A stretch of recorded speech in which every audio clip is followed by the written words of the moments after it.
Welcome to Baby Boomer Tales. My name is Jim. Thanks for riding along today. You can find us at babyboomertales.com. There you can enter into our Boomers General Store where you can buy different things that baby boomers would surely like. You can now hear our podcast on iHeartRadio, Podchaser, and Player FM, or you can always find it on your favorite podcast provider.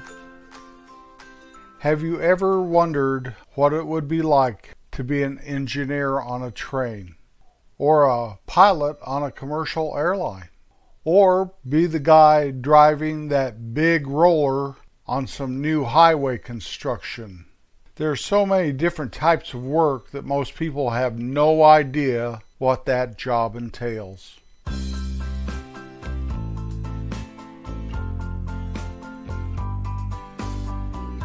Now for the Song of the Week. Our song this week is Hello Mata, Hello Fata, a letter from camp. The melody was taken from a song in an opera called La Gioconda, and the lyrics were written by Alan Sherman and Lou Bush. Alan Sherman's famous for singing or saying the lyrics of this song, and the lyrics were based on Alan Sherman's son's letters to home as he was in summer camp. So keeping it all real there, Alan. You did a fantastic job. It hit number 2 on the Billboard Hot 100 list in August of 1963. It got a Grammy Award for the 1964 Best Comedy Performance. The guy Leonard Skinner, remember him in the song, he got ptomaine poisoning last night after dinner? Well, he was an inspiration for the naming of the band Leonard Skinnerd. Amazing, huh? In 2020, the song was selected by the Library of Congress for the preservation in the U.S. National Recording Registry for being culturally, historically, and aesthetically significant. Good old Camp Granada. Some of the jobs I had, most of the jobs I had, from the time I was a boy until even now. I worked in my dad's grocery store. I've talked about that a lot. I worked in a gas station. I worked for a book distributor where we boxed up books and sent them to, I think, libraries and bookstores. I was a vacuum cleaner salesman, not for very long. A carpenter. I drove big equipment for the city where I was raised, or the little town I was raised actually. I worked construction. I worked in a mine and all that entailed in that mine. In the mine, in the mill, and on the tailings pond. I worked retail a lot. That seemed to be where my bent in life was, owning and managing and working in stores. I was a business owner, a CFO, and a business consultant. I now have a podcast, and I have a little online store where you can buy some of my stuff.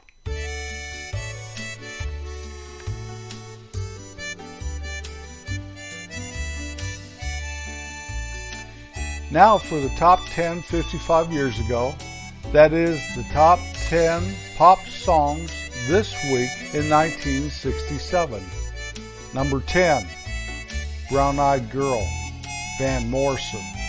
Number 9, I Dig Rock and Roll Music, Peter, Paul, and Mary. Number 8, Funky Broadway, Wilson Pickett. Number 7, Your Love Keeps Lifting Me Higher and Higher, Jackie Wilson. Number 6, Apples, Peaches, Pumpkin Pie, Jay and the Techniques. Number 5, Reflections, Diana Ross and the Supremes. Number 4, Come Back When You Grow Up, Bobby V and the Strangers. Number 3, Never My Love, The Association. Number 2, Ode to Billy Joe, Bobby Gentry. And the number 1 song for the second week in a row, it will go 4 weeks at number 1 when it's all said and done, The Letter by the Box Tops. My baby sent me a letter. When I was a boy, I always wanted to be a baseball player. I could just imagine what that would be like. As I got older, for some reason, I had this happen twice in my life. Once when I was a young man, and the other when I was a middle-aged man. I was tempted to get into the restaurant business. There's a restaurant in town that was kind of regarded as the greasy spoon. It stayed open all the time, and there was a bar involved in it and stuff. And I had it all figured out how I could make that place a very, very, very nice place. Now, I don't know anything about the restaurant business. I hear that it's very hard work, and I believe that. And some people did buy that restaurant and named it the Long Branch, and it turned out to be a great place to eat. And it wasn't a 24/7 deal anymore, but it was a great restaurant, and that dream kind of went away. After we moved to Kansas, I don't know if I really dreamed of it or if my wife did, but there was a little like drive-in restaurant down in the town that we raised our girls in here in Kansas. And they had an auction. The place had been closed for about a year. And I refused to go to that auction because I knew what would happen. My wife wanted to go, and she did go, and she came and she told me that it sold for some ridiculously small amount. Building, property, equipment, all that stuff, tables, And it made me wonder what it would have been like. But I was less than a year into a place that I stayed 18 years, and I loved that job, and I loved that work. And I knew that a restaurant would be a lot of work. And so I have mixed emotions about that still to this day. Should I have given it a shot, or was I better off staying where I stayed? I made good money staying where I stayed. I know that. And I was there a long time. And nothing's guaranteed in the restaurant business. So who knows? Who knows? I always wonder when I see a situation or I see somebody working or on vacation or something, I wonder what it'd be like to do that job. Or I wonder what it takes to do a job like that. Or I wonder how the guy over there ever got into doing that job. So I'm going to go through a few things, a few careers and jobs and whatever of things that I have wondered. Not necessarily that I wanted to be, because most of these things on this list, I didn't wish that I had that job or dreamed of having a job like that or anything like that. It's just that you wonder, what path did that person take to be doing that for a living? And the first thing is truck driver. Truck drivers have the ability to go all over the United States and see a lot of country, but it appears to be a very lonely profession. And I knew, and we talk about this almost every time we take a road trip, my wife will say something like, well, she doesn't anymore. She says we should have or could have or something, but she used to say, I wish we could just get in a truck and just drive, just you and me. Drive all over this country. And I always say something like, you're crazy. But the one thing I knew that I couldn't be a truck driver, even if I had that desire, is I get really sleepy when I drive for a long time. It's hard work and tiring work. And I don't get so sleepy that I have to pull over, although I have a couple times, and my wife has to take over driving. But to have to drive 8 or 10 or 12 hours, whatever those guys do at a time, I just don't think I was wired that way. But it's fascinating to me. It is. Another one, disc jockey. For a short time, when I was 18, 19 years old, I did have that desire, but my dad and I had a war of the wills about me going to school to learn to be a disc jockey, and I lost because I would not compromise. And I don't blame my dad at all. He's right. If I wasn't ready to grow up a little, I would have never followed through. I know me. I know how I was. Today, I still trip out on it a little. Since I have a podcast, we listen to Sirius Radio, and I always listen to the 60s channel. And I know that, at least in my heart, or in my mind, or my imagination, or my deepest fantasies, that I could be a disc jockey on that station. I think most of those guys have studios in their home, and I have a studio in my home. Come on, Put me in, coach. I'm ready to play. It'll never happen, but even if it could, I'd jump on that in a New York second. Another one, and I have no desire whatsoever, but I always wondered about it. I look at those people during the event I'm attending, and I wonder what journey in life brought them to doing this. And that is undertaker, or they call them funeral directors pretty much anymore. I think there is a difference, though. Yep, I'm not morbid, and I don't think those people are really. It's a job. It's a career.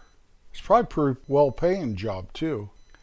My next one, and I don't have a desire to do this either, but my son-in-law is one, and that is a fireman. Now, what makes me wonder is my son-in-law really doesn't talk about his work, really. Firemen and policemen and military do the things so you and I do not have to witness and partake of them. And I appreciate it with all three of those careers and life commitments that those brave men and women have done for you and me. So even though my son-in-law doesn't talk much about his work, usually if he talks about something, it's something around the firehouse and not what he sees and what he has to do to help you and me out. So there you go, fireman. The next one, here again, I have no desire, never did, never have, never will, and that is judge.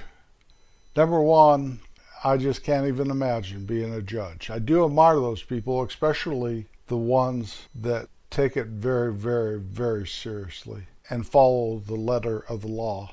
We need them. That has gone from really the beginning of time. You need judges. The next one, and this fascinates me, and that is architect, designing and creating and figuring out some sort of a building. The next one, and this really was probably very possible for me to do if I would have had a little more self-control when I was younger, and that is statistician. Pretty much in the professional baseball world, I think. I mean, my world revolves around statistics. I keep statistics on almost everything I do in life. And the baseball one fascinated me the most.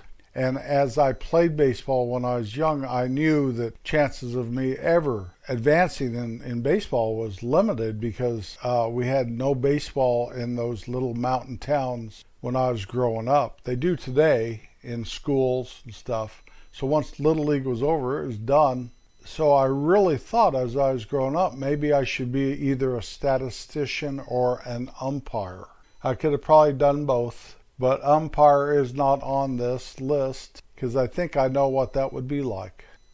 The next one, and this I have no idea. I wish I did, and I was in this world for a short time, but because of my skills and my natural abilities, it was never a possibility, and so it always made me wonder, and that is musician. Now, if you ever heard my episode called The Rubber Band, I was in a rock and roll band back when I was in high school, but I'm not musical. My wife can sit down and play several different instruments. My oldest grandson, he was over here one day, and when we were all shooting fireworks and stuff, he was downstairs playing the piano. He's self-taught also. I believe he's self-taught. It fascinates me, people that are musical. And that's probably because it's a gift I was not blessed with and had that desire to be. And if you don't believe me, just come over and watch me dance sometime. You'll know what I'm talking about. The next one, game warden or park ranger.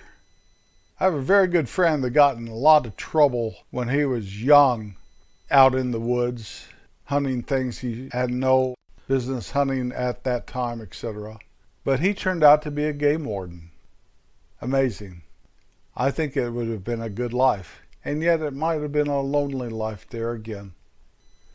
Tour guide. You know, you could probably just tell those tourists anything you wanted and they believe you because you're the tour guide. You ever gone on a tour when you're on vacation somewhere? I have. And who knows if they were telling me what it was or what they wanted me to hear. I don't know. What a life. Food critic? Now, this would be limited for me because I would just want to critique barbecue, wings, burgers, and steaks. No tofu for you. So I don't think I could have ever been one. Meteorologist. This is a career where you're not expected to really be right that often. I always thought that'd be the greatest job on earth because you don't really have to get it right. With all the scientific advancements in this world, nobody will ever be able to really figure out the weather. And they do a good job, don't get me wrong. Chances of rain, as you look out your window and it's raining, yeah, chances of rain. An appraiser, like a property appraiser, go around and appraise these nice homes or shacks or quarter-acre lot or big old ranch.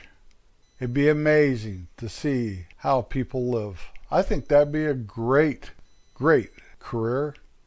I just wonder how a person gets to be an appraiser. Probably not that hard.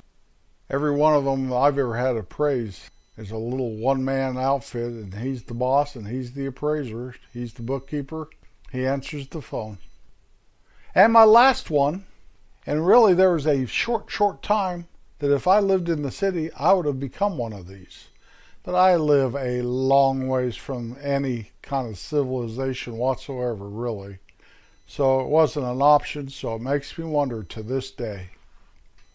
An Uber driver.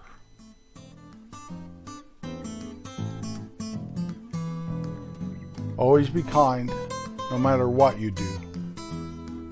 I'll be back next Wednesday. I'll keep the lights on. Peace out.